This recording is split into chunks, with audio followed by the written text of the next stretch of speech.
Welcome to the Wonder of Stuff podcast, covering science, engineering and technology. From atoms to Android, zirconium to zoology, we'll cover it all here.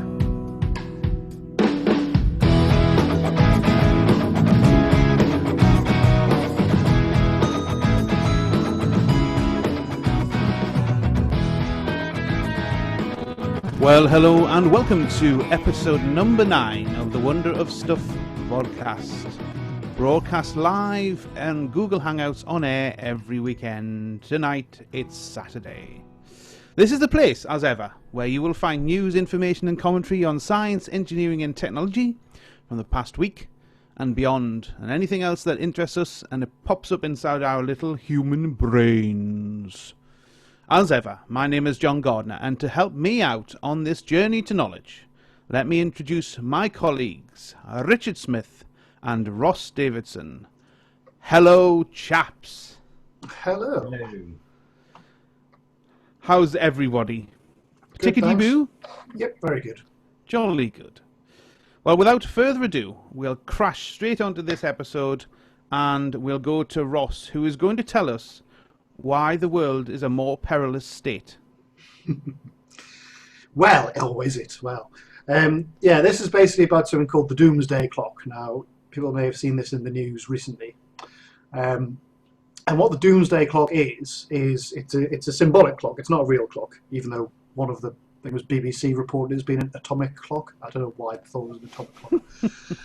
But it's a symbolic clock. And basically it's a countdown to catastrophe. It's a countdown to doomsday. And it's used to show how close the world is to midnight, which is the end of the world. And it's been going since, I think it was 1947, when it was first created by the Science and Security Board of the Bulletin of the Atomic Scientists. So basically, it was originally used for analogy for the threat of global nuclear holocaust, basically nuclear war, and it's had various different settings. I think the closest to midnight was 2 minutes to midnight. In it would be probably when the Cuban Missile Crisis happened, and the furthest away was in '91 when there was when USSR became not in existence anymore. When the Iron Curtain fell. Yeah, basically. And it's now, apparently, it is now 3 minutes to midnight. Now, in recent years, it's also taken into account climate change as another or bigger threat to civilization than the threat of nuclear war. And it's 3 minutes to midnight, apparently. So it's all doom and gloom, basically, and we're all going to die. Well, that's nice and positive start. So the reason why it's gone 3 minutes to midnight and 2 minutes to midnight, apart from being a song by Iron Maiden, which is how I worked out there was a Doomsday Clock. So 3 minutes to midnight, and the reason it's gone forward is because it's a cumulative effect of the nuclear issues, sort of. I think it'll be Ukraine and probably Russia being a bit right. Okay. And lots of awkward. And failed states, and the chances of them getting handle on nuclear fuels and all that. So it's just a big. So I think that's the main reason for the recent one. But I think it's the first one that's been. Try to find out when the last time it was about. Well, 1984 wasn't it? 1984, I think, somewhere around there, somewhere in the 80s. I found a nice graph. There we are. Yeah, so in 1984 it was... It seems odd that climate change is having that pronounced of an impact on it, because I think we all agree that it's a massive threat, but presumably it's in a few decades timescale that they're talking about, otherwise why make the adjustment now? So they've made the adjustment now and make these adjustments every, 10, 15, 20 years or whatever. So they're basically, by that logic, saying we're facing a threat from climate change now. Well, I think basically the reason I mentioned climate change is just because originally the clock was purely about nuclear war, but climate change is the other thing that moves it now. This one recently, the 2015, is about, like we say, increased tensions between Russia and everyone else. But previously, right. it's been moved for. It hasn't been moved forward for climate change. It's been moved forward for tensions in this former Soviet This bloc. one has, yeah. Right. Yeah. But in 2012, it was moved forward for lack of global political action to address climate change.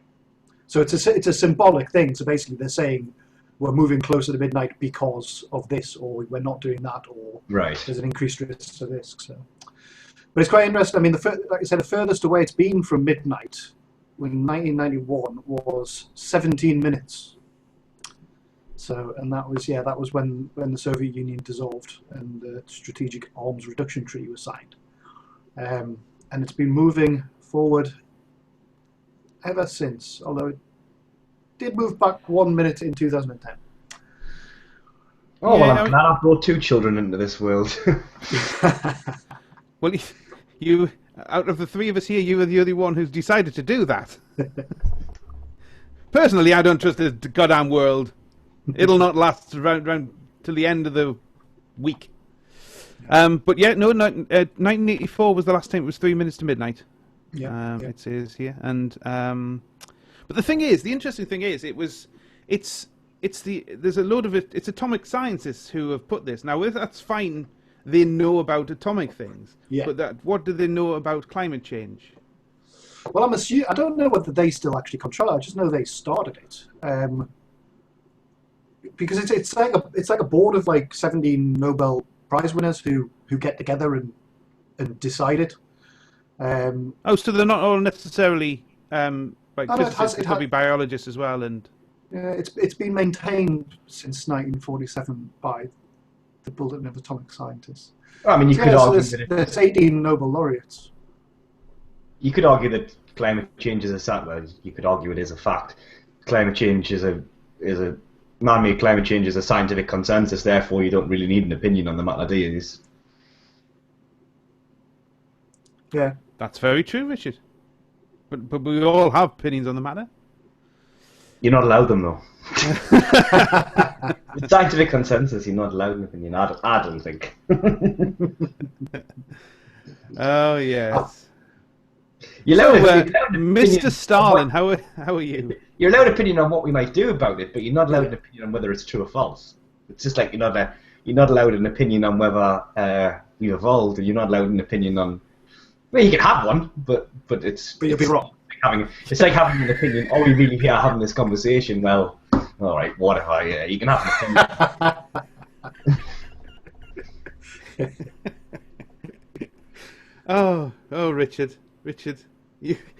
I don't want to. I never want to live in a country run by you. It'd be the most rational place you've ever lived. Yeah, but it would be so fucking unfunny. You would have a shit time. Actually, I've just realised, because I've said that, I'm now going to have to put a parental guidance on this YouTube video. We need some live peeping up. Well, at least in my world, the clock would be sort of 8:30 in the morning. We've got loads of time. It's fine. I mean, in your opinion, is 3 minutes? I mean, obviously, it is symbolic, and it's only moved between 11:43 and 2 minutes to midnight. Do you feel that we are, as a civilization, as a world, 3 minutes to midnight? Like, do you feel that we are the closest to catastrophe since the Cold War sort of thing? Well, it seems fairly dramatic, doesn't it? But then, I don't know. I'm kind of I'm genuinely torn about it, because nuclear armament and climate change are two things that I feel very strongly about, and I feel as though a lot of people underplay the risks of those, and it annoys me. But at the same time, this 2 minutes does seem. It's hard without a frame of reference. I know you've given that one of 17 minutes, but even with that, it seems quite dramatic, doesn't it? But I guess is it trying to draw attention to issues, in which case I wouldn't want to criticise it. Yeah. Well, that's the thing. I mean, I've known about it for a while, but I think it's the first time I've ever seen it being reported in like mainstream media. So I don't know if that is just because of the fact that it would be reported last time in 1984 and I would have been 10 and not realised. We did it in school. Yeah. Yeah, we did it. I've known about it for a long time. It has been on mainstream media when it moves backwards and forwards. It's just, I don't know, maybe you're more interested in it now because I don't know. Yeah. Fear is always one of these tricky ones, isn't it? Because the Americans famously used this thing after 9/11 and during the Iraq War for political reasons, and people buy. If you watch these Michael Moore documentaries, he'll tell you that people consume more when they're fearful, and so they had these like terror levels that move up and down, threat levels, and so you want to balance that. You don't want to create a situation of inaction by people are just so afraid they just stop doing anything. But at the same time, obviously, anything that draws attention to climate change. Although I'm torn about that too, because I think there's too much emphasis put on the end consumer, and it should be more about what our government's doing about it. You know what I mean? I guess we are a government. Yeah, on that subject, I mean, like I said, in 2012 when it was moved, it was because of the lack of global political action to address threat. So that is sort of like, it's not saying the end user sort of, you have to do this, you have to do that, which is what message quite often gets across. This is saying it's got to be a political action to try. Actually, right. I'm just reading the bulletin of the atomic scientists, who are the people in charge of it now, and to be honest, it just looks like them just saying, "Get off your arse and do something." It is basically, it's just saying because of climate change, global nuclear weapon modernizations. So the fact that many countries are now modernizing their nuclear weapons, they're getting to that stage where they're not phasing them out; they're buying new ones. It's an undeniable threat to the continued existence of humanity, and world leaders have failed to act with the speed or on the scale required to protect citizens from potential catastrophe. So it's just, I guess they're all, they're in a position to try and push the governments to do something. But it's like you've been saying, it's kind of relative to what they're thinking, and very strange. I don't know how. So actually, what I wanted to know, what the question was, because of the Iron Maiden song 2 Minutes to Midnight, I wanted to know what was significant about 2 minutes to midnight. What happened at 2 minutes to midnight? 2 minutes to midnight. What caused it to go 2 minutes to midnight? Well, obviously, to write a song about it. The United States and Soviet Union testing nuclear devices within 9 months of each other. All right. Well, okay. But now all we have is other countries like North Korea testing nuclear devices. Yeah. So do we think this must have been the reason for that name of the song then? Oh, I would think so. Yeah, I would think so. Oh, well, it was. It was the Doomsday Clock. Yes, it was. So that could be our next theme tune. Well, yes. I can't very well do a voiceover on that, though. It's fairly frantic. Steve Harris's bass playing doesn't confuse the whole situation. Anyway, probably enough of Doomsday. Let's go to brighter things like, wonder drugs. Hey. When you think of sort of wonder drugs, most people, I guess, would think of expensive, experimental, multi-patented, big pharma drug companies. Probably a lot fewer would think of something that you can buy over the counter for less than penny a tablet. But that may very well be the case. There's some researchers in America at the Buck Institute for Age Research in California, and it was published this research was published in the Public Library for Science journal. And the wonder drug in question is ibuprofen. Now, ibuprofen's been around since the 60s, 1966. It was made available in the UK. Funnily enough, it was in the UK before it was in the States, this one. It didn't go to America until 1974, but in 1966 it became available by prescription in the UK, and in the 80s it went to an over-the-counter drug. Now we all know what people take ibuprofen for. It's anti-inflammatory, pain relief, but it's also had some recent evidence that it helps in cases of Alzheimer's and Parkinson's disease. Well, this particular research project is a study to see if it can enhance a life and make a life longer. And what it seems to be is that and they don't, to be honest, they don't fully understand why this is happening, why particular ibuprofen will do this, but they think it's something to do with it makes the cell cycle progression, so the actual lifetime of a cell slow down a bit, so the cells are not being created and dying as quickly, and it inhibits the uptake of a specific amino acid which is called tryptophan, which you've probably heard of. Now, tryptophan is used in various things like sleep problems, anxiety, depression, PMT, all sorts of stuff.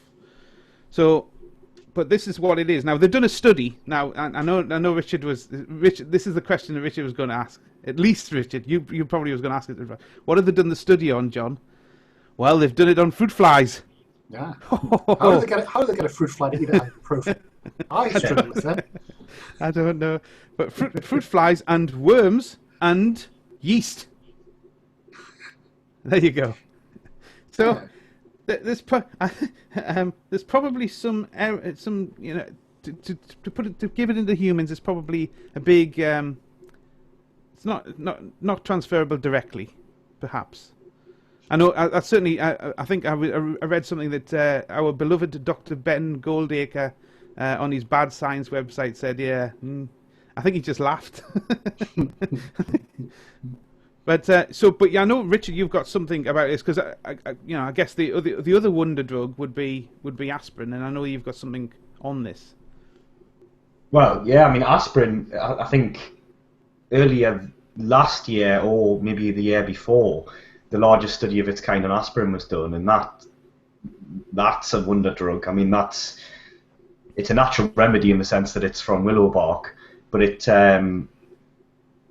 been linked to reductions of all sorts of cancers, especially digestive system cancers. I think stomach cancer was something like 40 to 50% reduction. Bowel cancer equally high. So that's kind of reaching the point now where some bodies are saying that that it should almost be obligatory. It's that, after cutting out smoking and drinking, it's to reduce your chances of getting cancer. It's the next biggest thing that you can do.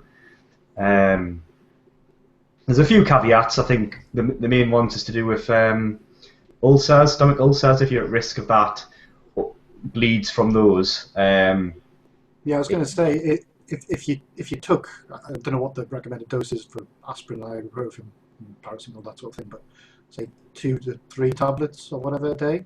If you did that constantly, what would be the adverse effects? Because I'm sure it's got to do something.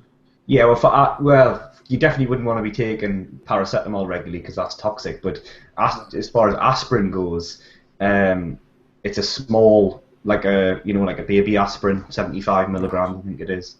Unless you've got a medical condition where they prescribe more than that, where you need blood thinning.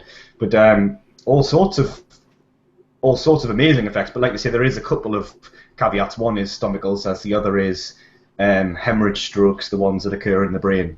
It puts you at greater risk of those, and also then if you get them, greater risk of dying from them. And likewise with bleeds from the ulcers. But those risks are, I haven't got the figures in front of us, but it's something like 2.6% up to 3-point-something%, whereas the cancer reduction risks are 50% less across the board. So, and other types of stroke, which are the more common ones, they're greatly reduced. So the benefits, the consensus is the benefits far outweigh the risks, or the side effects, if you like. But I think it was Cancer Research actually who said, whoa, it hasn't reached that stage yet. So it's interesting that it was them saying that when it seems to reduce cancers. But yeah, this is something where you have to do over 5 to 10 years to get the benefit, though. At least I think we might be saying 10 to 20 years now. But I don't think it'll be long until governments will be saying for the over 50s that this is an obligatory thing that you should be doing. I think the fact that these type of news stories do come out, and obviously it goes on mainstream media and people pick up on them, and then they self-medicate, which is fair enough. But you've got to weigh it up, because, for instance, with ibuprofen, there are some interactions with aspirin. So if you take them both together, one actually interferes with the other.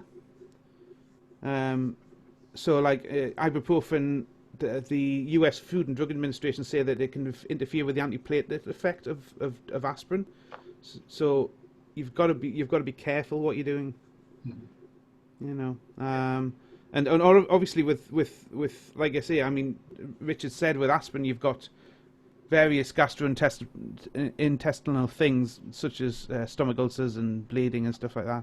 But with ibuprofen, you've got the very similar stuff. You've got there's a risk of hypertension, so high blood pressure.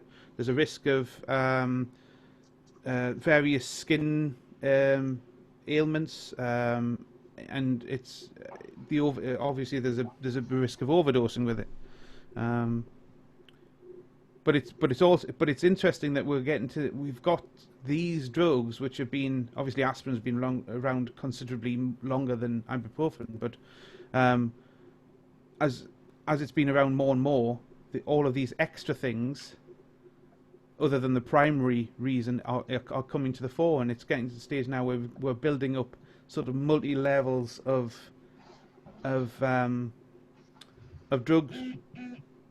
So you can buy it over the counter for ailments, but obviously have these extra positive effects in many cases. Yeah. So yeah, I mean, start taking ibuprofen then. Well, to be honest, I've never really taken ibuprofen. The only thing that I have taken, I don't like. It's not that I don't like, but the only drug that I do take is aspirin, and I take it reasonably regularly. If I have a headache, I'll take it. Obviously, I know that it's not the most effective way of pain release for headaches and stuff, but I do take it, and I take it if I'm going on a long journey in a train or on a plane. I take some aspirin before, a few days before, to reduce the risk of DVTs. I think the little things like this, and I kind of wish that the stories didn't come out until they were a little bit more proven that they've tried them on a fruit fly. I think aspirin's there, mind you. I mean, ibuprofen maybe not so much, but I think aspirin. I mean, you got to remember this is a natural herbal remedy. It's not it's been synthesized from willow bark. Yeah, but it's salicylic acid, isn't it? Yeah. So it's a naturally occurring compound. It's not it's not that we've done anything. So I mean, it's also been used for so long. That story there, it does remind me of the Dora O'Brien sketch where he's got this herbalist and he's going like, well, you can't just trust medicine all the time. And he says, well, this is what happens. What happens is when we started out with medicine and science, we took all of the things that people said that made them better and we tested them. And those that worked became medicine. Those that didn't become some cock and bull story. It's brilliant. That sketch, it's really good. That sketch he does. Tim Minchin's another one who does a very good take on that. But aspirin is one of those things. It was genuinely from bark, and it was tested, and it was from that works. So that's part of medicine. Yeah. Yeah. Excellent. I think a lot of people just think that everything in all medicine is all like people in white coats with all sorts of weird and wonderful chemicals and big pots, steaming pots of smoke coming out of them and stuff. They're all based on organic compounds that you just put them together in different ways. And if you can, and it's there in nature, a lot of them. So you just put them together in an artificial method, but it's the same compound. But yes, no. So hopefully that it does go. It does translate for things like into a human. But as we've discussed many times before on here, and probably will in the future, it doesn't necessarily translate from a fruit fly into a human being. But incidentally, if it does translate, we'll get an extra 12 years of life. Woohoo! It's pretty phenomenal if that's the case, isn't it? Is that the actual figure? Is that the figure? That's the percentage that's been banded around. Because I mean, presumably, I don't know what the aspirin figure is, but presumably, if it's the next best thing you can do after giving up cigarettes and booze, that's got to be a pretty pronounced, and also it's stroke, which is one of the big killers as well, isn't it? So if it's having that pronounced of effect, I'm guessing that must be around the 12-year mark as well then. Yeah, well, yeah, it would be. I would expect it would be. But it's and there's a lot of these, a lot of the other drugs as well. I mean, a few years ago, beta blockers were going to be the new wonder drug. I remember it was everywhere on television. Now it seems to be statins and all sorts of things like that. I mean, statins are incredible. When you look into what they can do, they're incredible as well, aren't they? Yeah, they are. Yeah. Well, hopefully that's going to stop me getting having a stroke or a heart attack. So I put my faith in statins. Just very quickly on sort of drugs that kind of straddle it. I mean, to me, aspirin is almost straddling the line of not being a drug and more being a dietary supplement. You could almost think of it, well, not dietary supplement, but a health supplement almost. Yeah, because it's a natural remedy that. But the one that I take is called Creatine, and this is a dietary supplement because this is a acid that occurs naturally in vertebrates. Now this is interesting because creatine, up until now, up until you mentioned this, I've only ever seen it in big plastic tubs in bodybuilding shops and in. Yeah, well that's how I've been introduced to it through when I've done weight training.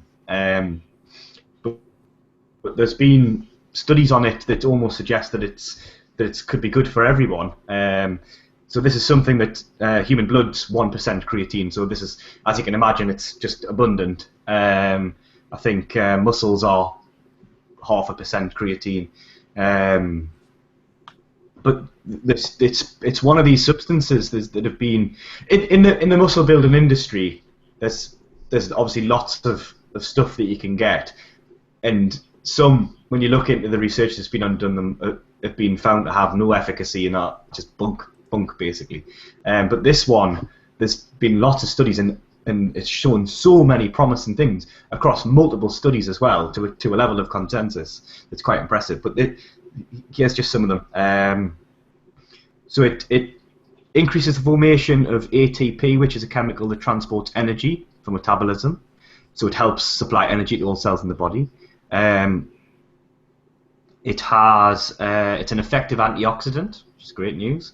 It improves the physiological response to resistant exercise, so that's why it's popular with weightlifters, because it helps you gain muscle. It increases the power of muscle. So they did 65 studies on this, and it had 100% scientific consensus that it actually increases raw power output, which is quite incredible. This is a food supplement. Intelligence increases. So there's been I need some of that stuff. I know, it's amazing, isn't it? A placebo-controlled double-blind experiment, it might just be the one for this one, but found that a group of subjects composed of vegetarians and vegans, so obviously no natural creatine in the diet, took 5 grams of creatine per day for 6 weeks, and they showed a significant improvement on 2 separate tests of fluid intelligence, which is the capacity to think logically and solve problems in novel situations. So this is where, independent of knowledge. Improved memory and had higher overall IQ scores in the control group. Wow. That's quite amazing. Quite impressive. Yeah. And reducing fat mass as an overall percentage of mass. 9 studies, 100% scientific consensus. So. And do you know if there's any documentary evidence of whether you can overdose on something like this? I don't think so. I mean, it's something that if you ate a lot of meat, you would get yeah. in your diet. So some foods are richer in it than others. So you wouldn't actually have to have it as a supplement. But if you wanted just to make sure you were getting the dose amount, then you can take it as a supplement, and it's cheap. You can get these massive. I sound like a creatine salesman now, but you can get these massive. I was going to say, you found a new job, have you? Yeah. Buy creatine today. Yeah, you can get these kilogram bags of it that 30 quid and it lasts you forever and ever and ever. Is it a powder? Does it come as a powder form? Yeah, it comes in as like a very fine powder, and you can just mix it into a drink and you don't even know it's there.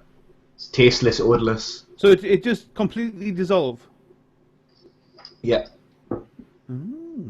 I think I might be off to Holland and Barrett tomorrow. Or any other supplement store. Oh yes, obviously yes. Supplement stores are available. Wait, actually, it doesn't. What the fuck? We're not the BBC. We don't care. We two fingers up, 2 fingers. I want them to pay if we're going to mention them. Oh yeah. Sorry, yeah, absolutely. But yeah, I just thought, just on the topic of sort of, it's, you can sort of see how these things sort of start. If you read that out, you would think that was a drug that I was describing, wouldn't you? Sort of thing. Yeah, I'm amazed. I'm genuinely amazed because I had no idea it was that effective at other things other than I assumed it was just sort of a bulk boosting sort of supplement, to build. Obviously, these studies have been done by people without a vested interest. That it's got nothing to do. These are academic papers as well that have got nothing to do with the muscle building industry and the protein selling industry. It's just a very, very well researched compound. They seem to have, and you just never hear it getting sort of pushed, other than, like I say, as a bodybuilding supplement. Well, no. I mean, but perhaps have you heard it? Had you heard of it in anything other than the sort of like building mass? No, I mean, I only ever come across it in that context. Yeah, so. Mm-hmm. So is this medical research? Is this genuine medical research? Yeah. This is scientific papers. Yeah, scientific. Like I say, double-blind placebo-controlled trial. So. So why is this not? I mean, is there just not a reason for the NHS to prescribe this? I mean, is there no one issue that this would solve? I'm not sure. Maybe it's just that, because it's naturally occurring, maybe they just take the view that you get enough as it is, so you don't really need to up your dosage.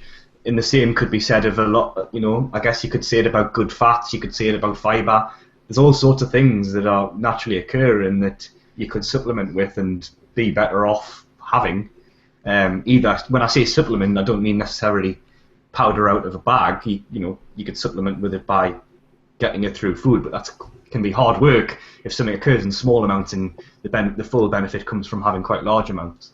I mean, we're talking the sort of cap sizes are like 5 milligrams. It's a small amount that you have to get the full benefit, so you don't have to have a lot. But I think it must occur in such small amounts in food that you kind of want to supplement to even get to up to 5 milligrams. Actually, I'm just reading more stuff on here about it, and it's like, this is more of a wonder drug. Stuff ibuprofen. This is brilliant. There's all sorts. It reduces triglycerides in fats in the blood. Next week, you're just going to be surrounded by bottles stacked up in your room. Tubs behind me.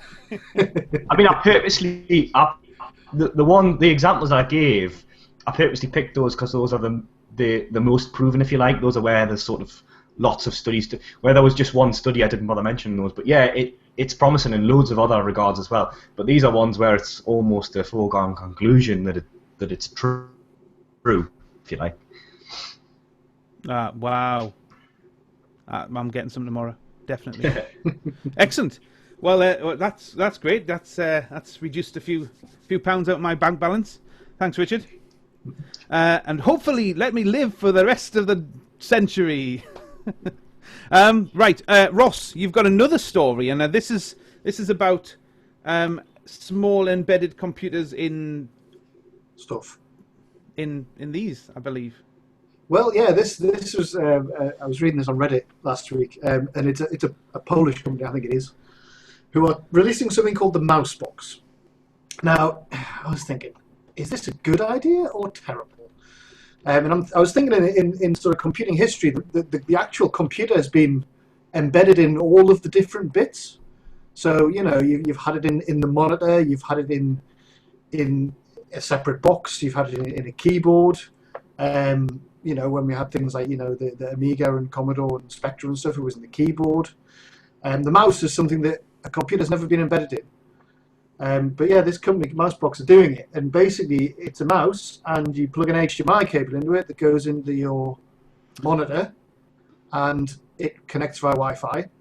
And it was just a weird thing. Now, like I say, it was on Reddit, and it was funny that the comments were sort of like, "Nah, that doesn't make sense. We should put it in the keyboard." And then someone else was jokingly saying, "Yeah," and you could sort of like, you know, you could attach the screen to the keyboard and have it so you could fold it up. It would be brilliant. But yeah, a computer and a mouse. Do we think that's a good idea? The other thing that it's got USB ports on it. And I was thinking, hold on, if I've got my mouse and it's got an HDMI cable coming out of it, which are the quite bulky cables, and a couple of USB cables, I'm just going to want to buy another mouse to control it. So it seems ludicrous to me, and I just wanted to know whether you two thought the same. Well, isn't this because you mentioned this a few editions ago about the was it the Intel computer in a USB compute stick? Yeah. It's not about making things smaller. We know we can make things small, but there has to be some way of humans interacting with it. So you're governed by one of those, really. Yeah. Unless you have another. Well, not necessarily. Well, voice control or touch control. Well, yeah, but you've got to have some interface, right? Yeah. Because you know a mouse is great, but you're limited. Essentially. This is the thing, yeah. And yeah, I mean, hey, yeah, if they think they've got a great plan to rule the world with one of these, that's fine. But you're right. I mean, there is. I've got a picture of it here. Unfortunately, I don't have a 360-degree picture of it, so I'm struggling to see where the sockets are. But there's a USB one at the front. Front, I think. Yeah. Right next to the actual mouse cable, which is very weird. Yeah, exactly. And this is what I was thinking. It's like, surely you don't need another cable if you've got a USB. Exactly. Yeah, multiple cables. I mean, I don't know if you must be able to get some sort of wireless HDMI these days. But I don't know what would the bandwidth of HDMI be. Probably quite high, wouldn't it? But that, you know, if it was completely wireless, fair enough. But yeah, having wires. Yeah. I'm undecided because I don't know. You know, it's one of these things. I find it hard when things like this appear. I find it hard to picture me using it and see what I would get out of it. See, it strikes me as one of these things where I might find it being a revelation. I might use it and go, how have I lived without it? Possibly, it just strikes me as, like I say, it's like the last element in the computing thing where you've had your keyboard, mouse, screen, and a box, and that box has been embedded in the other things. The mouse is the last one, and it sort of strikes me as one of these things where it's like, are they just doing it because they can? Like, why do we think we need to move away from the traditional box under your desk, plug things into it? You know. Do we feel the need of not having a box? I mean, you know, I like having a big PC that I can rechange the components in, add another drive, I can upgrade bits of it and stuff. I'm just thinking, if Google hadn't canned Google Glass, you wouldn't need a monitor, so you could just have a mouse plugged into your glasses. Mentioning Google Glass, you could use your chest as a mouse mat. I was going to bring up Google Glass actually on one of these podcasts. Well, bring it up. Bring it up now. Well, it was in the news that it's been canned. But I was reading a thing, and someone was saying it hasn't. It's just it's gone. They've just stopped the first stage, and they're moving into the next stage. They're But still it's been reported researching. in the news. Yeah, it's been reported in the news that they've abandoned it, and I sort of think they're probably going to now. But that was the other thing that came up this week as well. I don't know if you guys saw it. Did you see Microsoft's entry into the whole wearable computer sphere, HoloLens? Oh, is that what yeah, you did send me a message about that. Yeah. But I haven't. It's sort of it strikes me as a cross between Google Glass and Oculus Rift. So basically, it's a full face plate thing, but it lets you see through, so it's augmented reality, and it looks quite impressive actually. They showed a live demo where they had a camera with a set mounted on it, and it worked really well. I mean, it annoys me that they call it holograms because they're not holograms. But it is some sort of clever projection technology. I'm not entirely sure what the technology is, but it won't be holograms. But it does. The demonstration had sort of. It was one of these ones where practically you wouldn't do it. Someone was designing a quadcopter in 3D space. I still don't think people will use these three-dimensional things to do that, because I think it'll be easier to do it on a computer. But for what was the example I thought was great? Oh yeah, it was projecting a television, but it actually made a 3D television on your wall, so you could just sort of like do that and make it bigger. And I quite like that, the idea of watching a virtual television. Yeah, I quite like that. But yeah, that could be one to keep an eye on. Yeah, I mean, even on their website they call it holograms. Yeah. Unless it is holograms, I'm fairly sure it's not. Because, well, no, I know you can get moving holograms, but you still have to. It's not. It's no, just, surely it's not just holograms. projected images. That's all it is. Exactly. Have you seen it, Richard? I've seen it, but I'm exactly just the same as you. I think until you got a working model in front of you, and it's hard to. It's easy to dismiss these things at first, sort of hearing about them because it sounds silly. But then, how many things that we've since embraced at concept would we have went? Well, I don't see why we need that. And then, yeah, they become they become a big part of our lives, don't they? Yeah. If you saw a concept for a smartphone when everyone had when the phones went really small, clamshell type, and these huge, people would go, well, that will never. And I remember having one, and people saying, like, it was very unfashionable to have them and go out with it. It felt odd to have them out in public. But yet now everyone's got them like that. The bigger the better sort of thing. So until it's embraced and until its function becomes known, whether that serves a true purpose or just a perceived one, I think it's difficult to know. Like you say, is it inventing for inventing's sake, or is that exactly what innovation is? Just invent all the possibilities, and the ones that people want will take off. Well, that's true. Yeah, I mean, I think that will be in these days that you can sort of, you've got the small profile computers and high definition displays that you can embed in things. I think there will be a lot of what can we do next and trying things, and it would be interesting to see sort of the concepts that have been pitched that never made it as far as even like Kickstarter projects and stuff, because I bet there's some weird ones that people have thought of. I have to say, my first job in IT, when I was doing on the hardware side, and the PCs were getting smaller and smaller, and we had Evesham, who were a UK company making PCs, if you can remember them, and they went bust. But anyway, they were making these like cubes. They were making the smallest desktop PCs you could get, and they were quite powerful machines.